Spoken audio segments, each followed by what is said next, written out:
Olá a todos, meu nome é José Augusto, eu sou estudante do curso de Ciências Econômicas da Unifor, que é a Universidade de Fortaleza, e nesse semestre eu estou cursando a disciplina de Análise Preditiva de Negócios. E essa disciplina ela consta do uso de métodos estatísticos para que a gente possa identificar oportunidades e afins dentro do mercado, bem como analisar situações de empresas e situações de mercado no contexto em geral. Essa disciplina ela também é uma disciplina de extensão para a universidade, então um dos pontos que é necessário ser feito é algo que cumpra a função em que afete a sociedade, né? Em que isso possa ser distribuído para a sociedade. E visando isso, todos os alunos, né, nós somos incumbidos a realizar um trabalho de diversos tipos, né? E o que eu escolhi foi um em que a gente vai utilizar a regressão logística para poder identificar a probabilidade de empresas em um momento futuro, de curto prazo, que possam entrar em uma situação de insolvência e pedir recuperação judicial. Tá?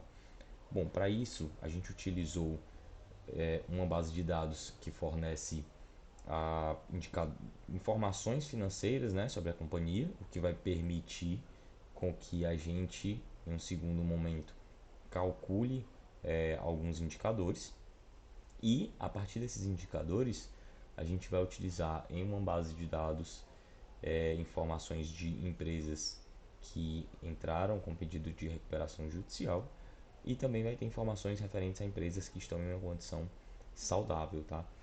E aí é bom explicar também o porquê que a gente vai utilizar a regressão logística. Bom, a regressão logística ela vai entrar como um método viável para essa análise, porque por meio dela a gente pode é, a gente pode calcular para para uma variável que possui uma função binomial, né? Binomial não, a gente possui apenas dois indicadores, tá? Então seria para um caso de sim ou não. É diferente para uma regressão, né?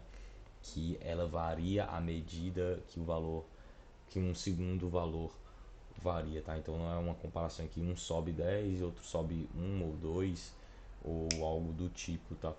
Nesse caso, a variável resposta que a gente vai ter, a variável resposta não, a única resposta, a única devolutiva que a gente tem é apenas sim ou não. Então, por causa disso, a gente utiliza uma regressão logística. Bom, dito isso, a gente pode dar início aos cálculos e como a gente vai poder chegar a esse cálculo da probabilidade se uma empresa entra em uma condição de insolvência e, por consequência, um pedido de recuperação judicial ou não. Bom, para isso, a gente vai utilizar inicialmente uma base de dados em que. Só um segundo.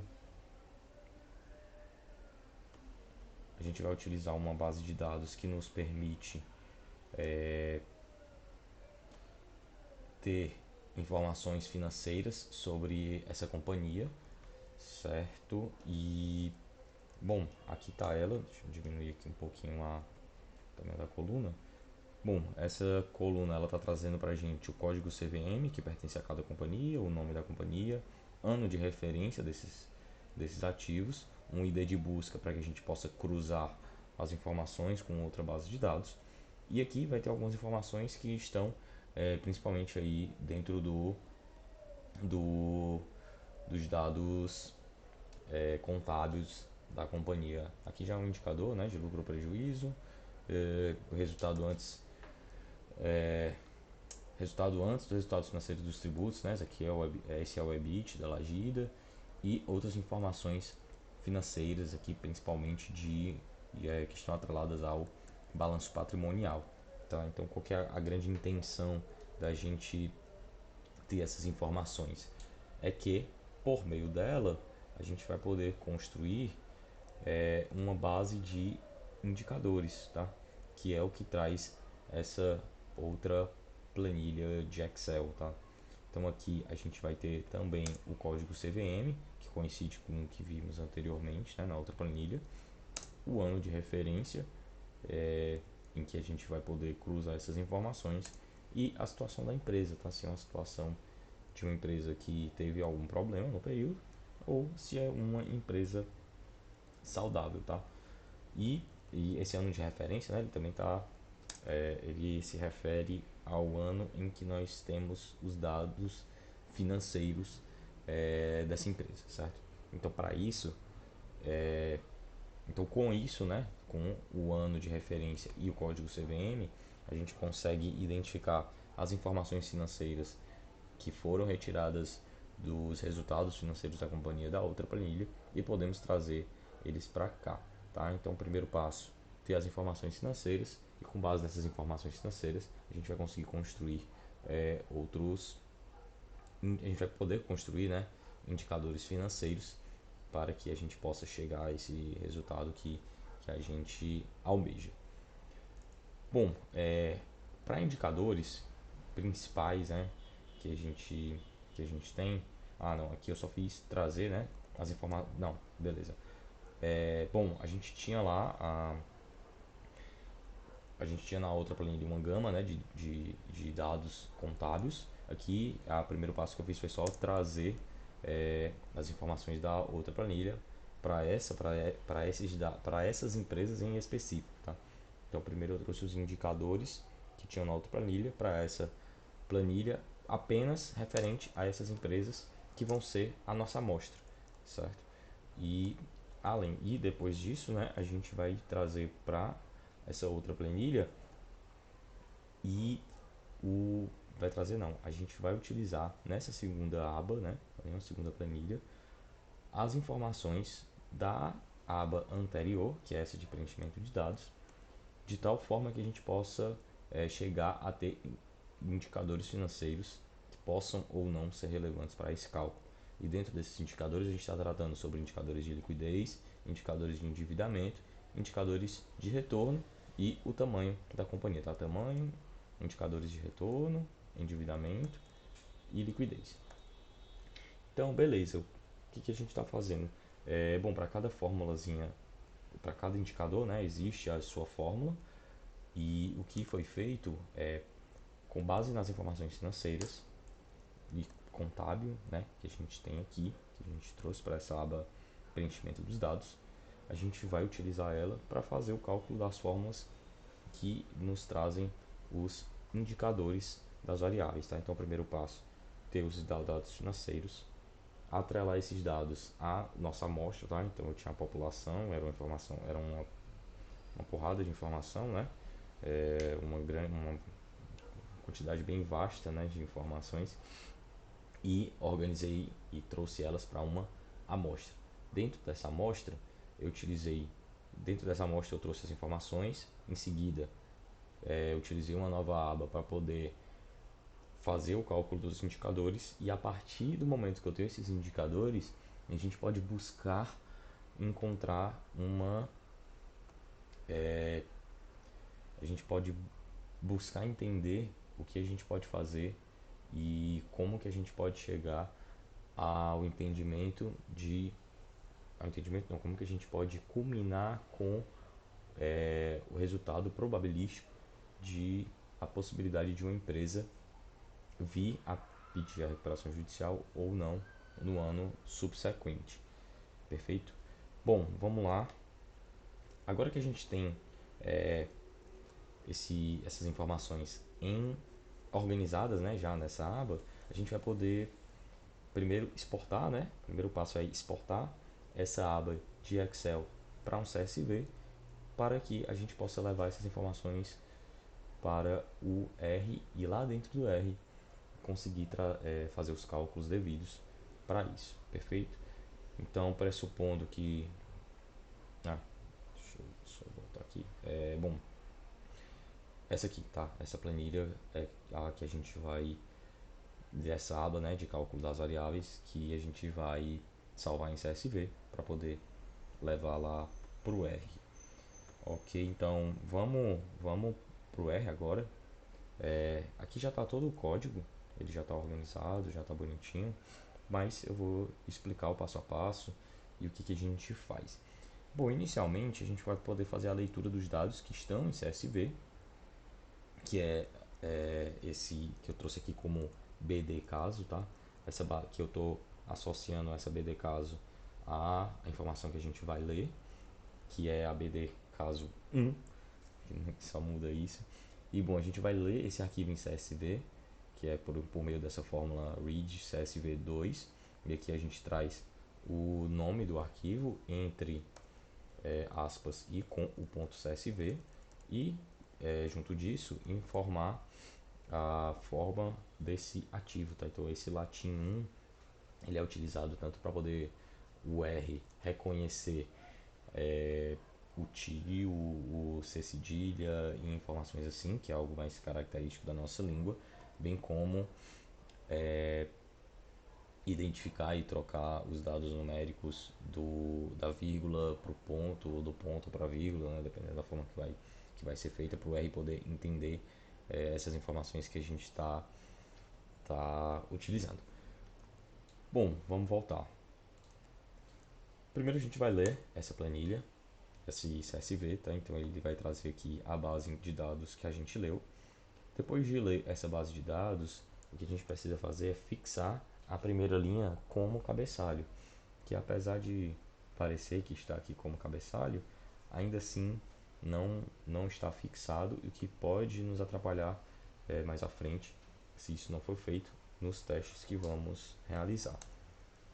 E aí, para a gente ver, né, assim, anteriormente, né, a gente trabalhou e fez o cálculo de várias variáveis.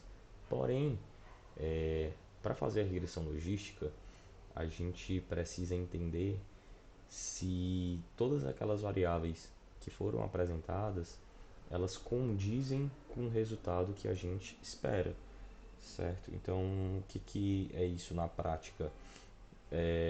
Eu vou identificar se todas aquelas variáveis que eu coloquei no modelo, que eu espero que se adequem ao resultado que, que eu estou buscando, ou seja, eu entendo teoricamente que aquelas variáveis e aqueles indicadores que eu calculei estão atrelados ao a possibilidade de a empresa de se tornar insolvente ou não. Porém, a gente pode fazer esse teste matematicamente por meio do teste T, e aí dentro dele a gente considera que resultados que sejam menores do que 5%, essa variável está atrelada, tá?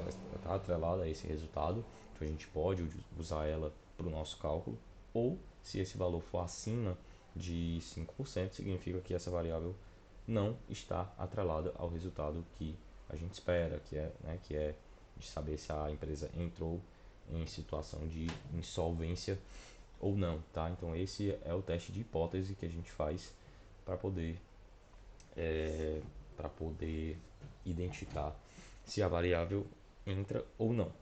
Então aqui o primeiro que a gente vai fazer, né, a gente vai fazer para todas os indicadores que a gente calculou, né, na planilha. O primeiro vai ser sim, e a fórmula que a gente usa para poder fazer esse teste de T, né, T de student, é t.test. E aqui, se a gente deixar dessa forma, né, ele já traz o resultado para a gente a partir do momento que a gente executa, tá? Então vamos executar aqui primeiro o teste T para liquidez corrente atrelada à situação. E essa situação aqui, a gente está tratando como zero as empresas que têm a situação como problema, né? Então as empresas que se tornaram insolventes, que vão estar aí para a nossa amostra. E como aqui mais abaixo, as empresas que estão com uma situação ok, né? Uma situação favorável dentro do período amostral, certo? E, bom, vamos lá. Primeiro caso, vamos fazer aqui, né, todos os testes, né? Então, liquidez corrente. Bom, aqui o cálculo do p-value, né? A gente olha aqui para o p-value, então ele está trazendo em notação, tá? Esse é menos 0,5 significa que são 5 zeros após a vírgula. Depois disso vem esse número, né? 5,52, ou seja, um valor bem abaixo de 5%, que é o que a gente espera. Então a liquidez corrente, sim, ela é válida.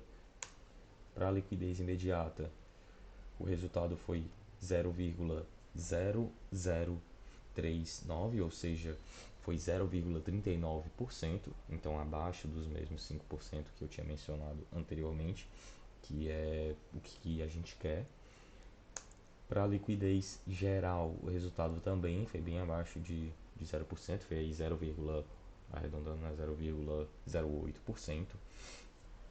Para o endividamento geral, o resultado foi de 0,01. Então ele até tem realmente é válido, né, também, mas já é um valor bem acima do que a gente viu anteriormente, porque aqui é de 1,17%. Para o endividamento financeiro, o valor vem até subindo, né? Agora é o maior de todos, até agora de 3,74%, né? Mas ainda assim abaixo dos 5, que é o que a gente considera dentro do nosso teste de hipótese. Vamos para o ROA, né? O Return on Asset, o retorno sobre os ativos da companhia. Bom, esse indicador deu 0,014, né? Então deu 1,4%, tá? Então ele também entra dentro da nossa amostra, tá dentro do limite esperado que a gente quer. O ROI, né, que não entra, o ROI ficou aí com 28,54%, então a gente consegue, né, enxergar que o retorno sobre o equity, né, sobre o que seria aí o patrimônio líquido, né, total da companhia, ele não vai entrar para esse cálculo, tá? E aí pode discorrer, a gente pode ir atrás em um segundo momento do que causa, né, essa distorção, mas o fato é que a priori ele não vai entrar. E por fim, o tamanho, né, da companhia, o tamanho dela é quanto que afeta, tá?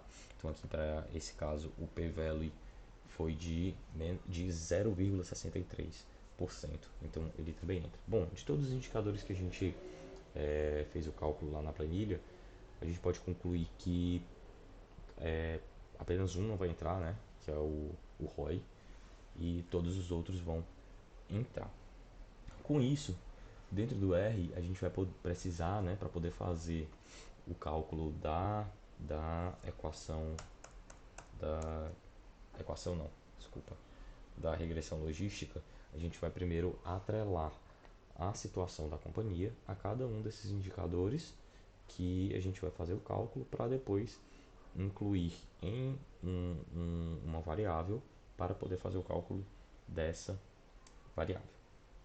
Bom, e eu vou atrelar, né, a situação da companhia a cada um dos indicadores que a gente viu que é verdadeiro, que a gente pode usar e pode seguir para esse cálculo. E aqui, ó, o RO foi utilizado, mas o ROI não, o ROI ficou de fora, apenas ele. Então vou executar também essa linha, e por fim a gente vai gerar a equação que vai estar aqui no que eu nomeei, né, como risco de liquidez. A gente pode até mudar, né, um risco de insolvência.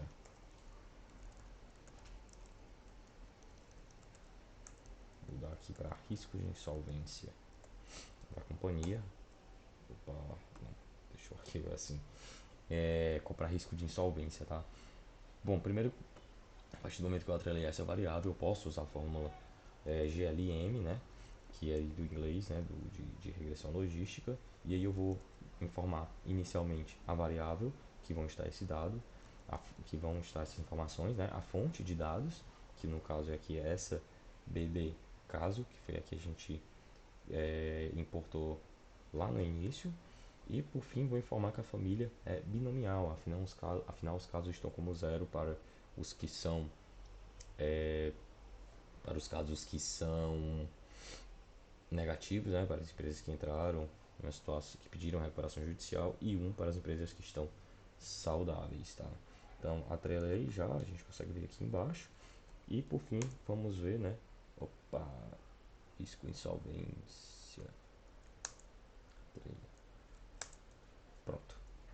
Só um errinho aí na sequência, mas bom, a gente chegou aqui nas informações principais que a gente precisa, que são os coeficientes. E aí, por meio dos coeficientes, a gente vai poder fazer esse cálculo da probabilidade de uma empresa entrar em recuperação judicial.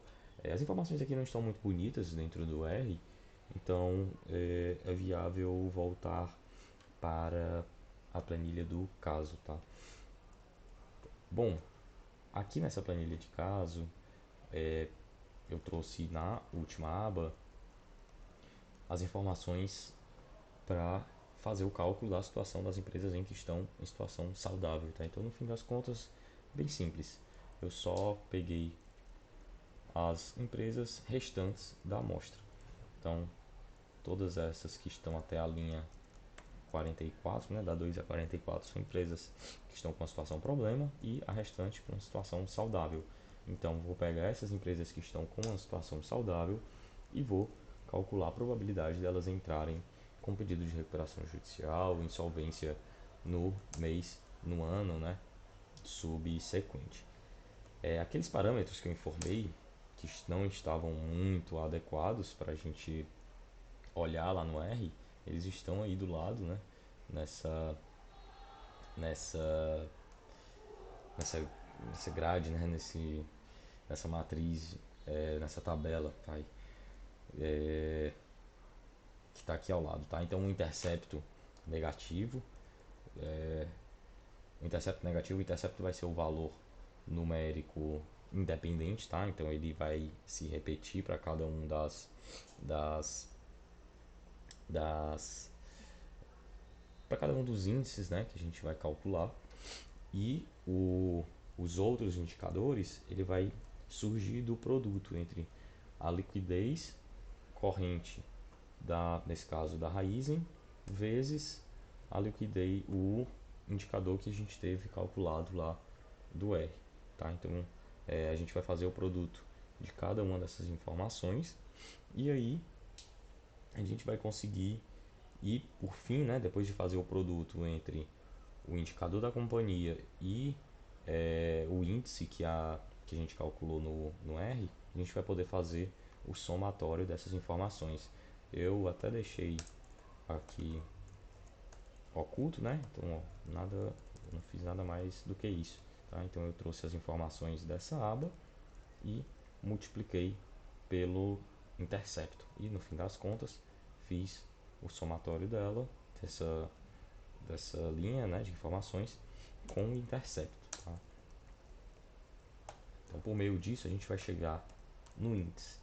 Então que índice é esse, né? O que acontece aqui? Qual que é o caso, né? Por que esse menos 0,76 não é o resultado final, tá? Então, bom, para a gente poder entender isso, a gente precisa entender um pouco sobre como que é feito a regressão logística, tá? Essa regressão logística a gente está utilizando como base de dados informações financeiras e indicadores financeiros. E esses indicadores financeiros, eles não estão distribuídos dentro de uma curva normal, tá? Então, para poder distribuir esses indicadores dentro de uma curva normal, a gente precisa fazer alguns ajustes nele, e entre esses ajustes a gente acaba elevando essas informações, fazendo algumas técnicas estatísticas para poder fazer com que isso aconteça, tá? Então, a partir do momento que a gente chega nesse índice, que é essa soma, a gente precisa fazer um pequeno ajuste nele para poder calcular definitivamente a probabilidade, tá? E esses ajustes consistem em fazer o exponencial do índice dividido por 1 mais o exponencial do índice, e aí a gente chega efetivamente na probabilidade dessa companhia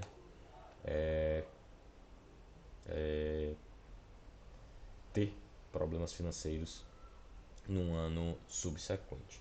Perfeito? Bom, pessoal, é isso.